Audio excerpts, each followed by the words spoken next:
This video will cover molecular orbital theory. Please read the OER textbook chapter section 6.4 for more detail. In the previous chapter section, we look at different theory such as Lewis structure, VSEPR theory, and VBT. Each of those theory has their own limitation. For example, Lewis structure will tell us only the connectivity between each of atoms, right? So what should be the central atom, what should be the terminal atom, and how we can distribute electron around each of those atoms within the molecule. However, it doesn't describe the geometry or how the bond exists, right?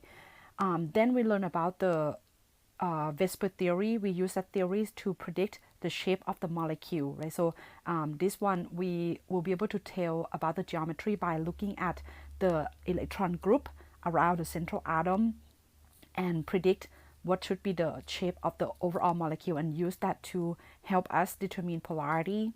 However, the VSEPR theory doesn't tell us about how the bond exists between the two atoms, right? Like what causing them to like overlap, right? So that's when we actually move into the VBT theory, which is the valence bond theory, where you will need to do the hybridization to mix the atomic orbital of the central atom together and look at what type of bond that they are going to create, right? So for example, if the head-to-head overlap is going to create sigma bond, if it's side-to-side overlap is going to create pi bond. However, the valence bond theory also has some limitation as well, is unable to predict some of the properties such as magnetics and also stability of the molecules. Therefore, there is the need of study of another type of theory. So pretty much each of those theory that I mentioned earlier, just that they have the limitation. They're good for something, but they also have limitation as well. So same thing as what we are going to look at today. Okay, so what we are going to take a look at today is molecular orbital theory, which is very good for predicting properties such as magnetic property and also stability as well.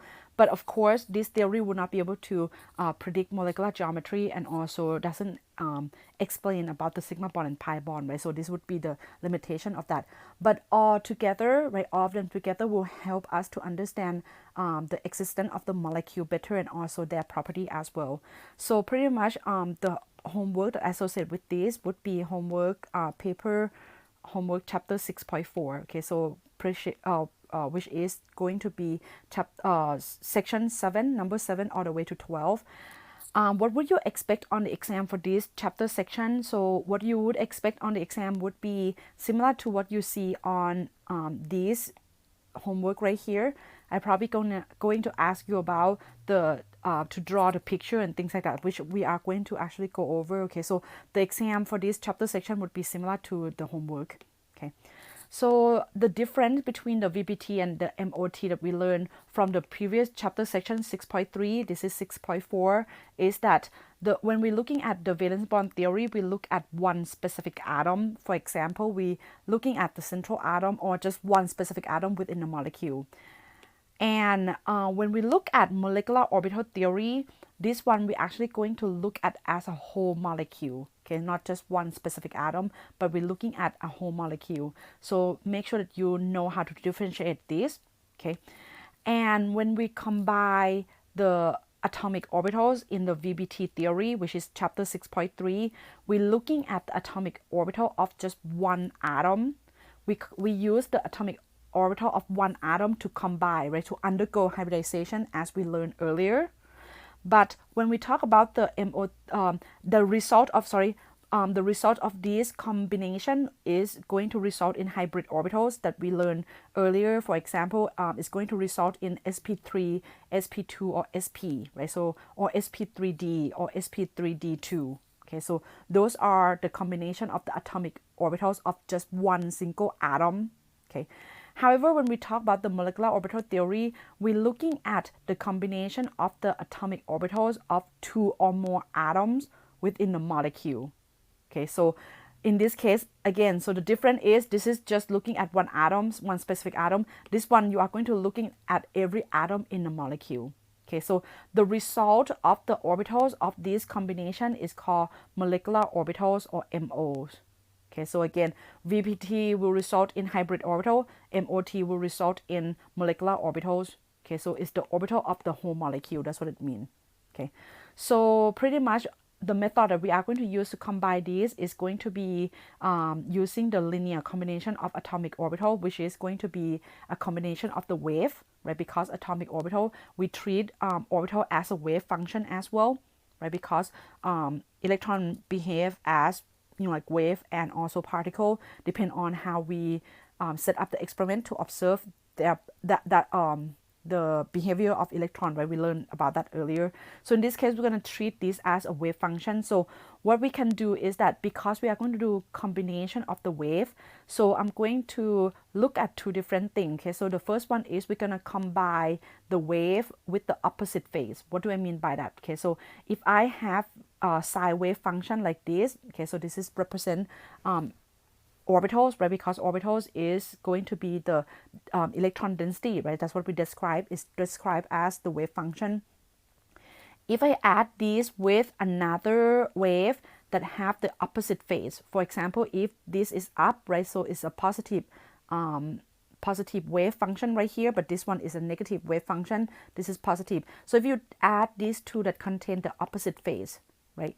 What you are going to end up with is they both are going to cancel each other out, okay, because these two are going to cancel each other out, these two are going to cancel each other out, therefore there will be no amplitude of wave. You are going to observe only nodes, which means there is no you will not be able to find electron density around that, right? So in this case, this type combination is what we refer as destructive combination or destructive interference.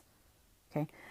Now the second type of combination is the same phase combination. For example, if you have sine wave function with the same phase, right? So positive, positive, and negative, negative. If you add these two together, of course, the positive will double up, right? So you are going to observe a higher amplitude of the wave. Therefore, in this case, this type combination is what we call the constructive combination. When you combine these same phase wave, they are going to amplify each other. You are going to observe a higher amplitude, which means that if you transfer that into like probability of finding electron, is just going to mean that there are more probability to find electron around that region. That's what it means. Okay. All right. So the picture that we are going to see here again, so it's going to be similar to the VBT theory when you combine atomic orbitals to obtain the hybrid orbitals, except this one, because we're looking at the whole molecule, you are going to look at the atomic orbital of the one atom to combine with another atom to produce the molecule orbital, right, or molecular orbitals. Okay, so how do we do this? Okay, so we are going to use again different atoms of the atomic orbitals. Okay, so I'm going to plot the same thing again that we see earlier, right? So for we're gonna plot like the energy, and what I'm gonna do right here is I'm going to combine between 1s and 1s of different atom. Okay, not the same atom. Okay, so different atom. So in this case, I'm going to show you both type of combination. Okay, constructive combination would have lower energy than destructive combination because this is more stable. The constructive combination would result in a more stable orbital, so therefore the energy level would be lower than the destructive combination. Okay, so of course the atomic orbital of 1s would look like the same as what we see earlier, right? So spherical with the nucleus in the middle. This is of one atom, okay, so one single atom. And if you have another atom, right, you can actually combine them. Okay, so if you combine these, this is one part that we can combine. Another part is going to be the destructive combination, which means that it's going to use the opposite phase of the orbitals that's going to combine. So I'm going to represent by different color. Okay, so similar to what we see earlier, right? So I'm going to represent by different color because there is the positive and negative phase of the wave, right? So the constructive combination, when you combine them, they are going to end up amplify each other. So which means that they are going to, these two waves right here that have the same phase, they are going to combine with each other, and you will see the increasing of the amplitude, which means that they're gonna, you are going to observe the concentrate electron density between the two nuclei. Okay, so that is how they amplify each other. However, so the orbitals of these the result of the constructive combination of the two atomic orbitals of different atoms going to result in what we call sigma 1s. This sigma 1s is represent the molecular orbital. Okay, so this represent bonding molecular orbital. Okay, so again, so sigma mean that this type bond is going to create a sigma bond, and this sigma bond would come from 1s combination, right? So we combine 1s combination, and this is going to represent the bonding molecular orbitals. Okay. Now, when you have destructive combination, these two waves are going to cancel each other out. So that means if you push these two together, you will not observe any region of the electron right here because they are cancel each other out already. Okay, remember, like when you have the two the opposite phase, you are going to create the node, right, which is like the flat line. There's no amplitude of any wave. So this is referred to node, which means that there is no probability of finding electron around this region. So that means there is no electron sharing between the two nuclei. That's what it tells you. However, for the constructive combination, it's going to amplify a lot, right, this region. So that's why you will see the electron will be concentrated between these two nuclei. Okay. The orbital that come from the destructive combination of the 1s atomic orbitals of the two different atoms, this is what we call sigma star 1s. So the star is going to indicate that this is coming from the destructive combination. Okay. What we call this is anti-bonding molecular orbitals. Okay, so this is bonding, this is anti-bonding. Bonding come from constructive combination. Anti-bonding molecular orbital come from destructive combination. Okay, so that's something you will need to know. All right, what about 2s and 2s then? What would that look like, right? So my expectation is for this one right here, you should be able to, so this is 1s from the previous slide that I show you. So you need to be able to draw me these two pictures, right? If I give you these two pictures, you need to be able to predict this, okay? So now what about 2s and 2s combination? Same thing, right? 2s and 2s combination would result in similar to the 1s combination because the 2s and 2s have the same shape as 1s, except this one will just be bigger. So that means the picture of the 2s combination would be similar to this one, right? Except the size of it would be bigger because we are talking about the 2s now, right? So 2 refer to the second energy level, right? S would be the spherical. So that means the 2s combination would just be bigger. Okay, so it's look the same, but just bigger size. Okay, so I'm going to look at the next one. The next one is we're gonna do the same thing. We're gonna do head-to-head overlap the same. Okay, so similar to the VBT that we looked at earlier, but again in this case we look at two different atoms. Okay, so I'm going to use the atomic orbitals of the first atom of the 2x. Okay, and I'm going to use another 2px 2px of another atom. Okay, so to combine, and again the energy level would be going up, right? So the constructive would have lower energy than the destructive combination, and because we're looking at 2px, okay, so I'm going to draw 2px. The two color coded telling you about the different phase, right? So this is, for example, like positive, negative, right? Negative, positive. If you combine the constructive combination, which means that you are going to combine the wave with the same phase. For example, the red is going to combine with the red. The result of this, because they are the same phase, right? So similar to the wave combination that you learned earlier, if you have positive add to positive, you're going to have a double positive, right? So in this case, what you are going to observe is going to be a double size of this, right? Or these two would combine with each other, and you are going to observe a concentration of electron. Okay, so before we draw that, let's take a look at destructive combination first. So the destructive combination, the thing that I'm going to change would be this 2px. So instead of having like the same phase combine, you are going to end up with different phase combine.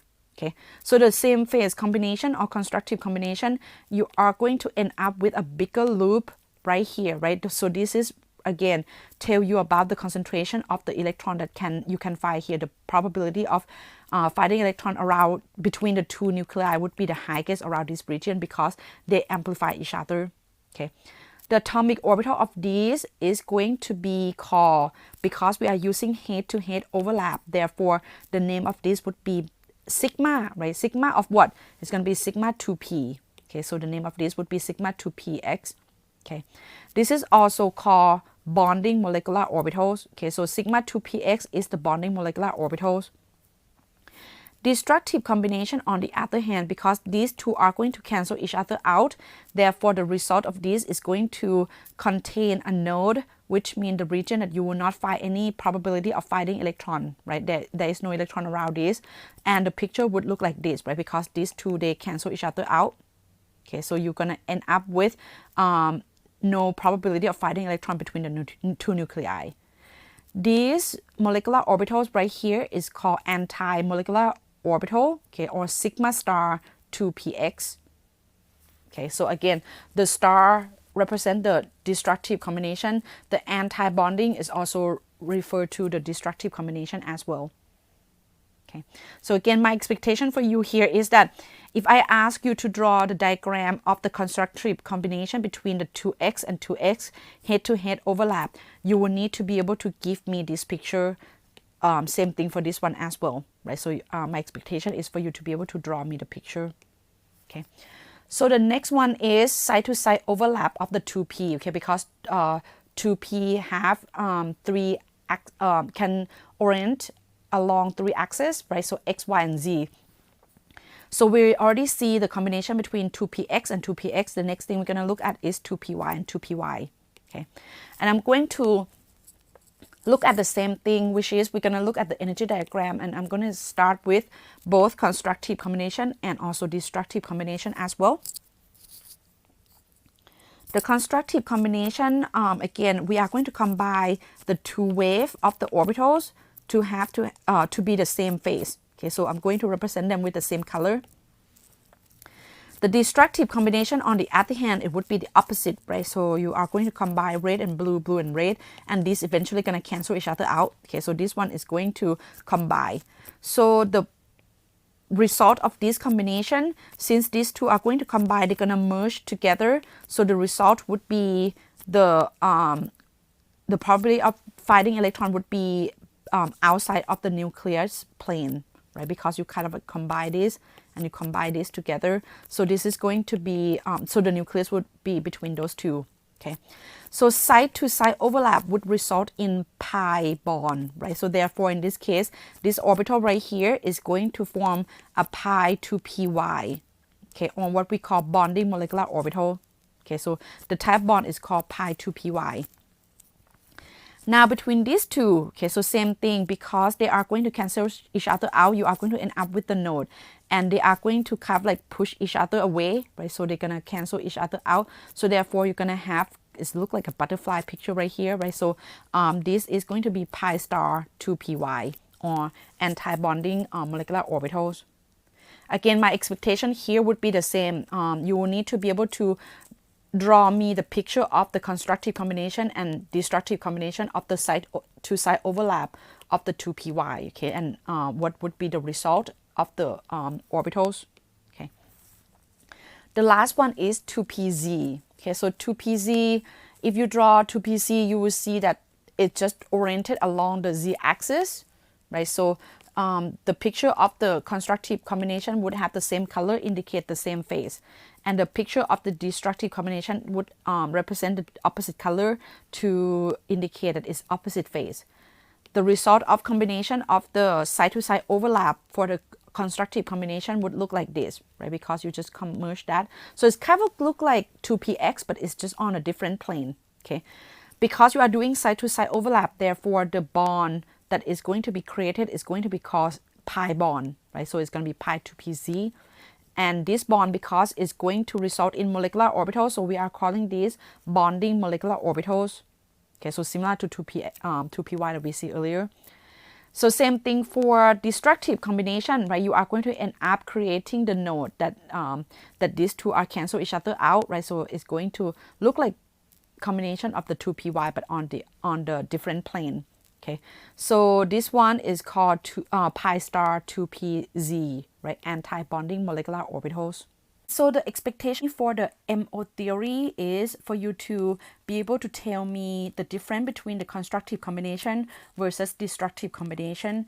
You also need to understand the difference between head-to-head and side-to-side overlap as well. And you should be able to draw the picture if I ask you with these different combination that I just show you. Okay, and also tell me as well what type of bond is going to be, what type of molecular orbital that will result from those combination. Okay, so that would be our expectation. So how do we use MOT to predict magnetic properties and also the stability of the molecules? That is not in the 100 series scope. Okay, so if you are taking the 200 series, you are going to see more of these prediction in the 200 series. I'm not going to focus on those. Okay, so it's just beyond what you need to know in this course. Okay. All right, so the next part that I'm going to talk about is the application of the OR theory that we look at and why is it important, right? So pretty much the structure, like the Lewis structure, the geometry, and also how the bond exists, right? The hybridization is actually really important. They are really important because those structure will help us determine the property of the molecule. So let's take a look at the allotropes of carbon. What is the allotrope, right? So pretty much allotropes are the two or more different molecular forms of the same element. So in this case, if we talk about carbon, right? So carbon can exist in 3 different forms. Actually, there are more than this, but I'm just gonna mention only 3, right? So one of them is graphite, which is the pencil lead that you use, right? The second one is diamond, which is very common. And the third one is buckyballs and other type of nanotube that we are going to talk about earlier at the end of this lecture video as well. So pretty much all of these are considered to be allotropes of carbon because they have different structure or they have different form, but they all represent the same element, which is carbon. Okay, so why do they have different form and why do they have different property? So that is going to be the structure that we are going to take a look at, right? Because the structure would determine the property.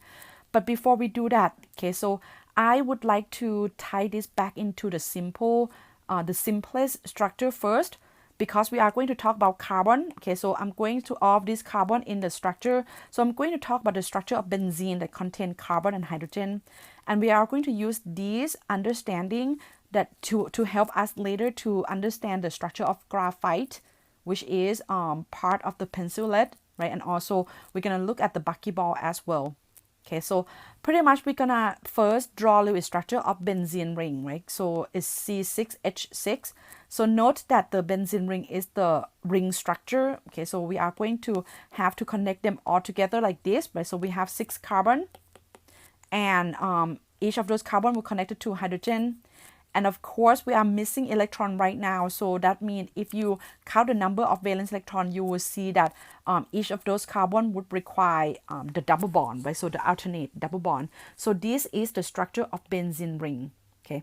The second one is we are going to predict hybridization of each of these carbon. If you count the number of electron domains, okay, the number of electron domain will tell you about the type of hybridization.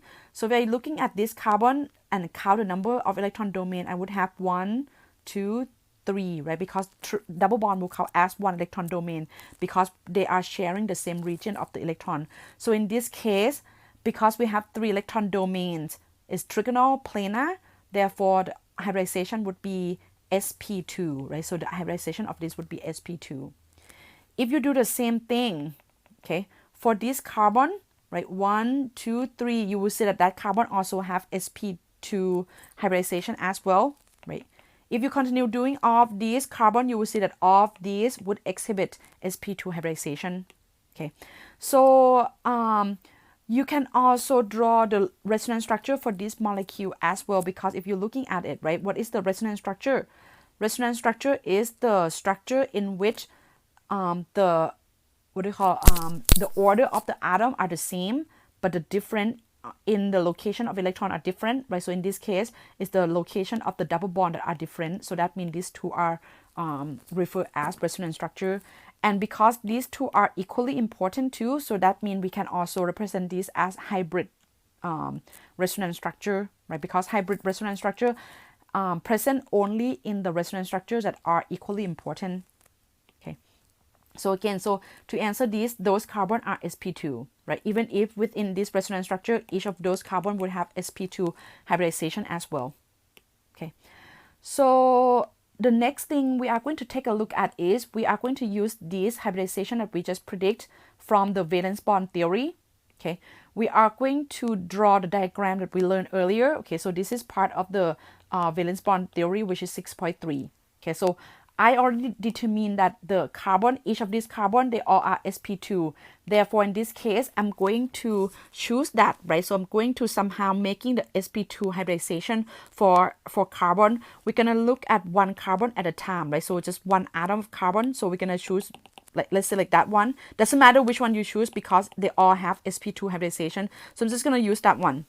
Again, VBT, we are looking at only one atom within the molecule, but MOT, you're looking at all atom within the molecule, right? So in this case, I'm not going to talk about the MOT because if you're looking at MOT, you are going to combine 1, 2, 3, 4, 5, 6 atomic orbitals together. Is way complicated, right? So that's why I'm not going to put into detail of MOT much. When we talk about MOT, we are going to focus on only 2 atoms at this point because more than 2 atoms is beyond the 100 series that I will not be able to, like, you, I don't, it's just too much for you to know. Okay, so in this case, what we are going to do is that we are going to somehow combine the atomic orbitals of the carbon from its valence electron, similar to what we looked at earlier in chapter 6.3. Okay, so this is from the cover in the previous video.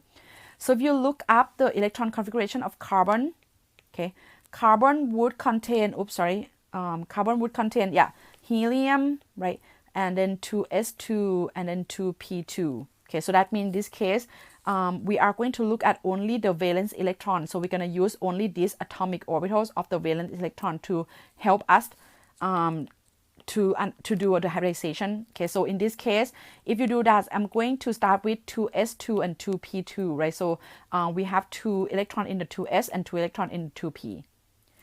We are going to combine these, right, to make the hybrid orbital, which is going to be sp2. We want to make sp2. Therefore, in order to make sp2, you are going to combine only one of the 2s and 2 of the 2p, right? Because we are making sp2 eventually, you will need 1 of the s, 2 of the p, right? So 1, 2. So therefore, the result hybrid orbitals would be 1, 2, 3. You are going to have 3 hybrid orbitals. Each of these represent sp2. Okay, shown together, that's what you are observing as trigonal planar, right? Because each of these would represent electron domain, right? So we would have 3 electron domain for sp2. So shown together with all of these hybrid orbitals is going to represent trigonal planar. Okay, what do you do with this one that we did not hybrid or undergo hybridize, right? So that would be the leftover or the unhybridized 2p. Okay, so the next thing, similar to chapter 6.3 as well, you are going to start to distribute electron. We have 1, 2, 3, 4. We have 4 electron. When you distribute, again, you will need to distribute 1 all the way to 2p. Okay, so everything all the way to 2p. The reason for that is because these 2 energy levels are close together. So the electron would be able to spin up all the way to 2p. Okay, so you are going to distribute electron to all of those. Okay, so 4 electrons. The electron that are in hybrid orbitals, this is going to be the one that undergo head-to-head overlap. Okay, so this one right here, the electron in here would undergo head-to-head overlap.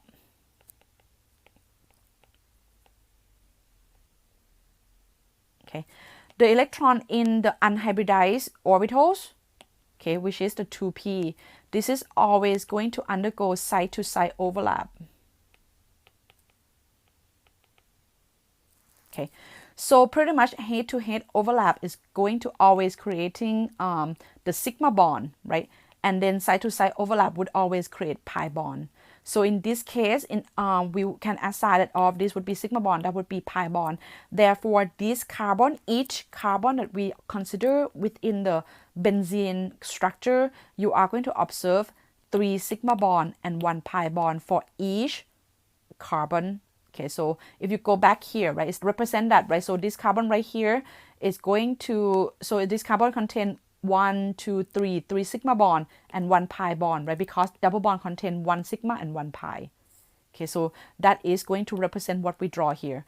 Make sure that when you draw the diagram, your result here needs to match with the structure. Okay, so again, we have 3 sigma bond and 1 pi bond. Okay, therefore you are going to have 1 sigma bond, right? So this is a sigma bond. This is also sigma bond, and double bond contain 1 sigma plus 1 pi bond, right? So that means it makes sense, right? It's the same as what we see here, right? 3 sigma, 1 pi, 3 sigma, 1 pi. Okay. So now let's take a look at E. Structure showing hybrid orbitals overlapping to form sigma bond between each carbon and hydrogen atom. Okay, so similar to what I say earlier, right? So this carbon right here would contain 3 sigma bond and 1 pi bond, right? And all together, right? So if you're looking at each of these carbon, it's going to contain the same type of bonds, which is sigma and pi, right? So this one would be sigma bond and pi bond, right? So that's why you just choose one, because they all are identical for this carbon here. Okay, so what would that look like? Because sigma bond is the head-to-head overlap, right? So pretty much after you we made the hybrid orbitals, when you show those 3 hybrid orbitals together, which is this one right here, if I shown off these 3 hybrid orbitals together, this is what the structure look like, right? It's going to look like the trigonal 3 electron domain region, and each of these contain 1 single bond, remember, that can be used to overlap.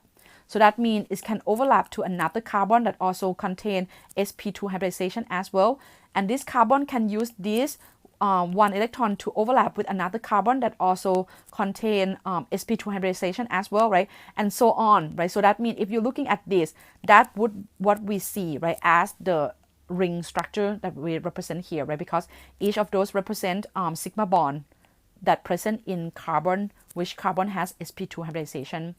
And each of these, right, so this is leftover, sorry, not leftover, is another sp2 hybridization that contain 1 single bond. These can be used to pretty much overlap with the hydrogen, right? So that's why we see the sigma bond of the hydrogen there. Okay, so that's what the structure would look like. And the so this is top view. Okay, so now the side view of this, right? So the side view of this, because we have leftover pi bond, sorry, the leftover 2p. Okay, so the leftover 2p would do side-to-side overlap to create pi bond. So those are the pi bond that represent. Before you're looking at top view, right? This is top view. Going from like looking at top view, right? This is looking at side view. You will see that the side-to-side overlap, right? So pretty much, if you're looking at this earlier, right? So the previous picture right here, what you see here is going to be the overlap of between each of these carbon, right, on the side. Okay, and each of these carbon can also overlap with the hydrogen as well, right? So that would be the hydrogen part of this. Okay, so this is, we're looking at the side, by the way, the side view. So again, to summarize this, head-to-head overlap is creating sigma bond, right? So because carbon is sp2, it would contain 3 sigma bond to overlap between the adjacent carbons atom, that sp2, and also to overlap with the hydrogen. And the unhybridized 2p would do side-to-side overlap with the adjacent carbon, right, to create the pi bond. Okay, so that's why you are observing the double bond. Okay, so pretty much this is what all together are shown together, right? So the orange part would represent the sigma bond, okay, which is come from sp2 hybridization, and the red and the blue would be the pi bond that come from the unhybridized 2p orbitals. Okay. All right, so because these two structures are equally important, right, they are resonance structure of each other, the difference is just the location of the double bond. Okay, these two structure right here, because they are equally important, they are resonance structure. Therefore, in this case, the bond distance between carbon would come out to be an average. So if you're looking at this, right, if you consider just one structure, the expected carbon single bond would be 1.54, and the expected bond length of the carbon double bond is 1.34, right? So that means this part right here, the single bond would be a little bit longer than the double bond, right? That's what it indicates here. However, in reality, experimentally, when they determine the bond length of all of those carbon and carbon, it's come out to be an average between those two, okay, which makes sense because we already know that these two are equally important resonance structure. Therefore, the best representation of this would be the resonance structure, or the hybrid structure that what do you call it, that represent these two.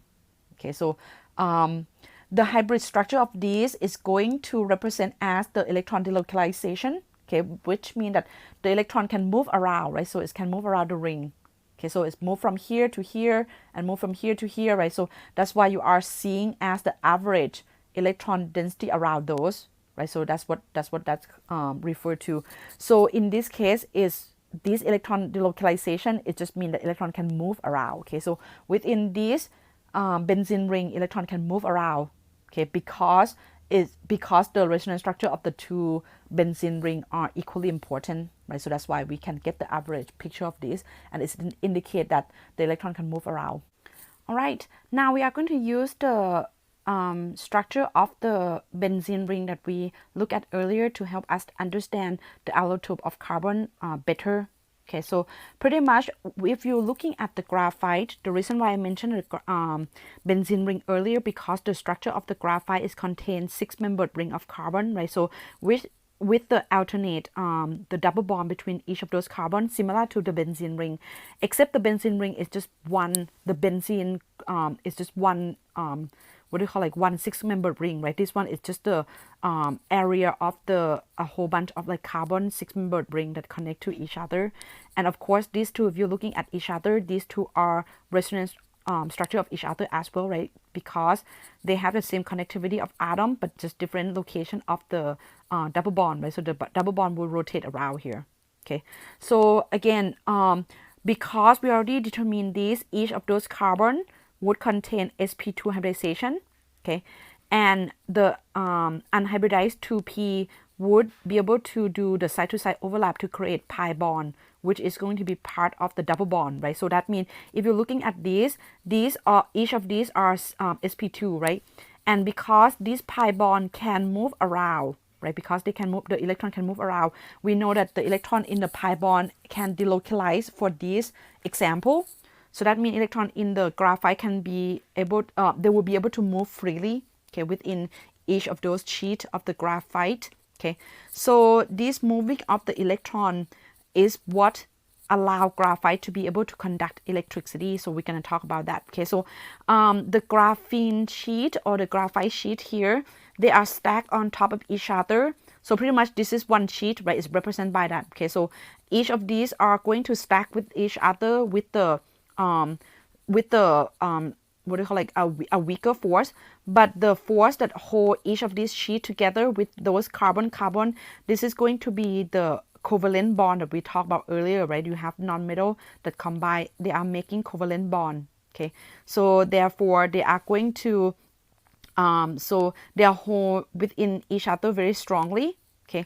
So in this case, because the pi electron can move around or can delocalize, is going to make the pencil lead or the graphite will be able to conduct electricity because of that, because of the movement of electron allow for the movement of the potential energy, right?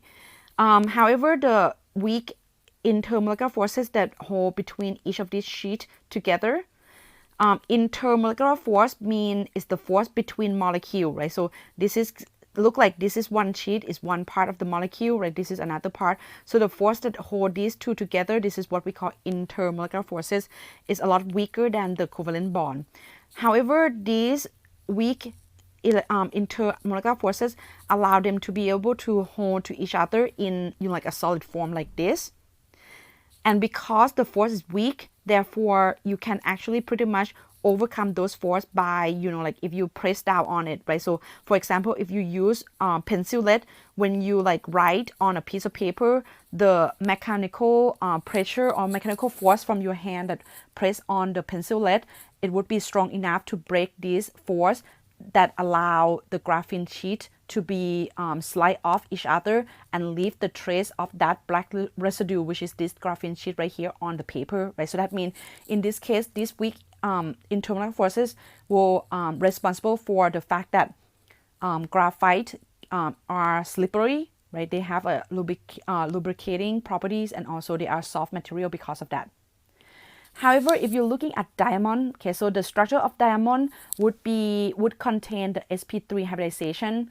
Because diamond has sp3 hybridization, it's making them to be a very rigid, right? So the structure are very rigidly held in place like this, right? So it's making diamond to be, you know, like the hardest natural material on earth because of that, right? Because each of these carbon are held together by the sp3 hybridization, right, very strongly, and they are very rigid, right? So therefore, in this case, diamond would be the hardest natural material in comparison, and also it's going to be harder than the graphite that we looked at earlier as well.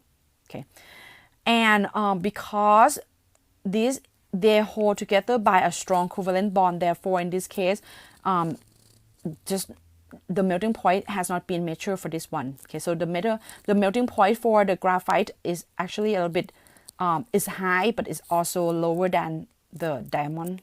Okay, and also because there is no pi bond that allow the movement of the electron for this case, right? Because there is no leftover pi bond, because there is no leftover unhybridized 2p, because all the p orbital already used in the hybridization.